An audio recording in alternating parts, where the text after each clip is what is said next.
هەر لەسەر ئەم بابەتە کەوتنی مووسڵ دەمانەوێت قسەی زۆر زیاتر بکەین میوانێکمان لەگەڵدای لەگەڵ میوانەکەمان قسە دەکەین دەپرسین داخۆ ئەم هێزە زەبەلاحی عێراق بۆچی بۆ ئاردی ناو درک ئەمە پیلان بوو یاخود ترسنۆکی ئەو سوپایە بوو خۆیان ڕانەگرن میوانەکەمان زۆر بەڕێز حەسەن العەلاف جێگری پارێزگاری نینەوە کە پێم وابێت لە دوهۆکەوە بەڵێ لە دوهۆکەوە میوانمانە بەڕێز عەلاف شەوتان باش زۆر زۆر سپاس بۆ بەشداریکردنتان لەگەڵمان لەم گەشتەی ژووری هەواڵی کوردستان 24 بۆ خۆ دەزانی ئەمڕۆ یادی 8 ساڵ تێپەڕ دەبێ بەسەرەوەی کە شاری مووسڵ کەوتە دەست داعش من دەمەوێت بە پرسیارێکی گشتی دەست پێ بکەم بۆچی سێ فرقەی پرچەکی سوپای عێراقی پۆلیسی فیدراڵی لە بەرامبەر 500-600 چەکدار کاکە بڵێ 5,000 چەکدار بە چەکی سووک خۆیان نەگرت و هەڵاتن هۆکاری ئەمە چییە بۆچی شەڕیان نەکرد تەنانەت یەک فیشێکیشان نەتەقان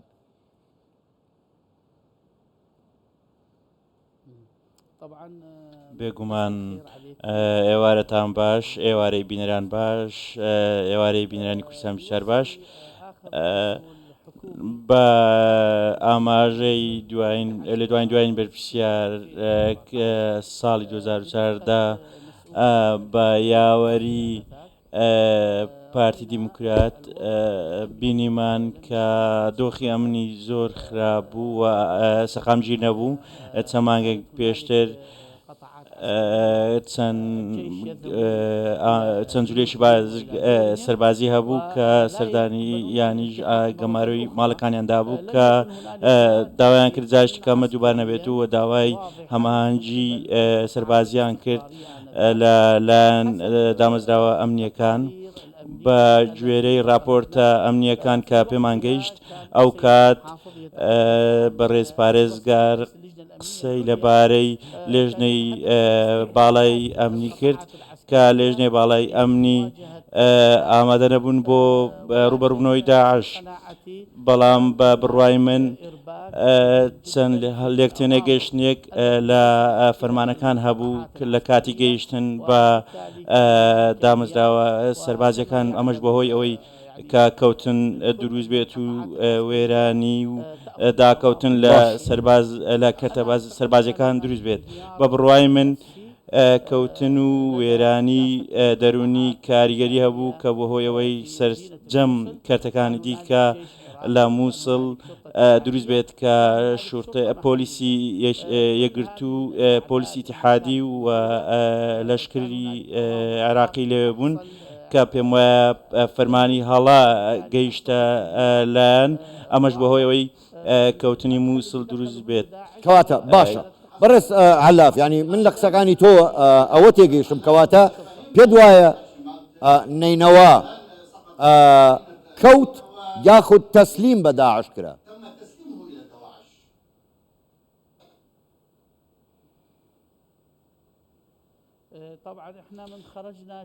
بێگومان ئەوەی کە بینیمان چەکی گەورە هەبوون و چەکە بچووکان هەموو فرێدران لە شەقامەکان کە پێم وایە هەڵەیەکی گەورە بوو من فەرماندەیەکی سەربازی و شرۆڤەیەکی سەربازی نیم بەڵام پێم وایە کشانەوەی سەربازەکان پێشتر پلانی کشانەوە هەبوو تەنانەت پێشتریش پلانی کشانەوە نەبوو بۆیە فڕێدانی چەکان لە شەقامەکان پێم وایە لە کەرتی سەربازی کە پلانێکی کشانەوەیان هەبوو بەڵام لە واقعدا پلانی کشانەوەی سەربازی نەبوو کە پێویستمان بەوێ شرۆڤەیەکی ئەو دۆخە بکەین کە لە ڕووی سەربازیەوە پێیدا تێپەڕ دەبوون بەڵام ئەو کات چەند هەڵەیەکی گەورەی سەربازی و ئەمنی هەبوو کە ئەمە بۆهۆی ئەوەی لە ڕووی دەرونیەوە تەواو بکەون و وێران بن زۆر باشە بەڕێز عەلاف من دەمێ زۆر ڕاشکاوانە پێم بڵێ تاکە شوێنێک کە باوەشی بۆ خەڵکی مووسڵ کردەوە هەرێمی کوردستان و سەرکردایەتی سیاسی هەرێمی کوردستان بوو ئەم هەڵوێستەی خەڵکی کوردستان لە باوەشگرتنی تەواوی خەڵکی مووسڵ دوای داگیرکردنی مووسڵ ە لەلایەن داعشەوە چۆن هەڵەسەنگێنن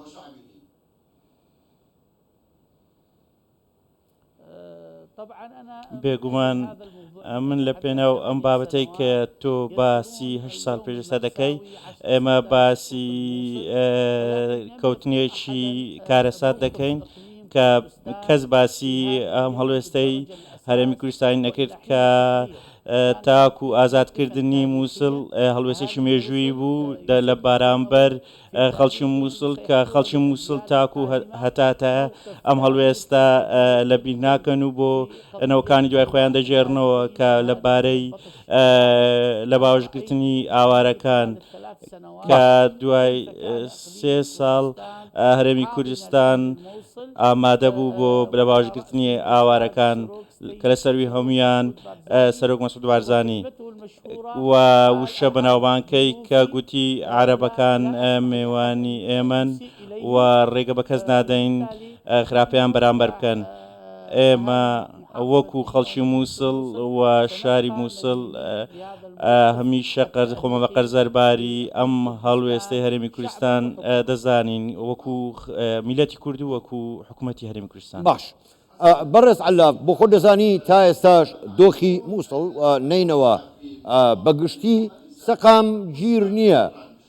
ڕێکەوتنێکیش لە نێوان حکوومەتی هەرێم و حکوومەتی فیدراڵیدا کراوە سەبارەت بە ئاساییکردنەوەی دۆخی شنگال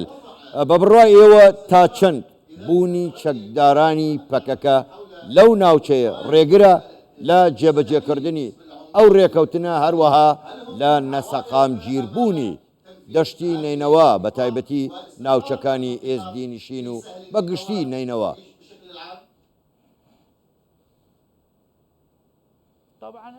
بێگومان ئەم ڕێکەوتنە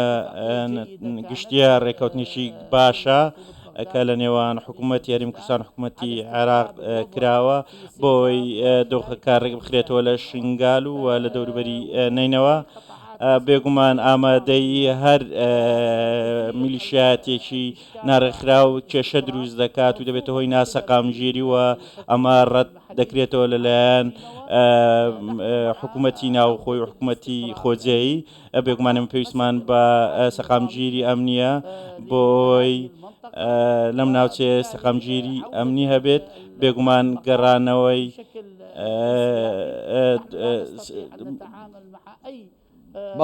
گەڕانەوەی فەرماندەکان پێویستی بەوەیە بە هەمانجی لەگەڵ حکوومەتی خۆجێیی بێت. بێگومان ئەوەی لە نینەوە ڕوودەدات لە ئەنجامی لێکتێنەگەیشتنە و دروستبوونی ڕکابەری و دژایەتیە کە بەرامبەر حکوومەتی هەرێمی کوردستان دەکرێت کە ئێمەش دژی ئەوەین و خەمبارین بەوەی کە دژایەتی حکوومەتی هەرێمی کوردستان بکرێت و بە تایبەتی ژەونە سەقامگیری کە لەم دۆخێ هەیە و ئێمە داوا لە حکوومەتی عێراق دەکەین ڕۆلی خۆی بجێڕێت و لەم ناوچەیەدا دۆخی ئەمنی سەقامگیر بکرێت کە ئەم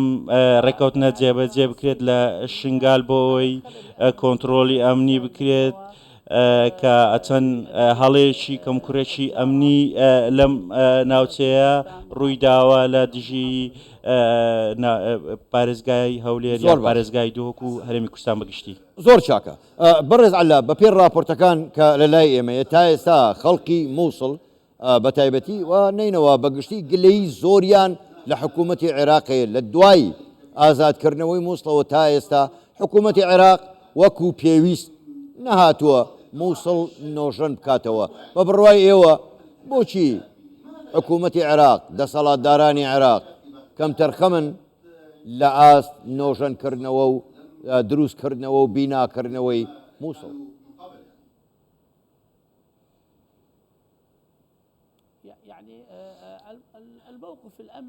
هەڵوێستی ئەمنی لە ناوەوەی پارێزگای نینەوە باشە بەراورد بە پێش 2014 بەڵام ئێمە چاومان لە زیاترە لە بەتایبەتی لە کەرتی سەربازی و چەند بێگومان داوا لە حکوومەتی عێراق دەکەین کە ڕۆڵێکی کاریگەرتر بژێڕێت بۆ ئەوەی ڕێگە بە خراپەکارم تێکدەرەکان نەدات کە ئەوانەی کە ئەجندای دەرەوە هەیە بۆی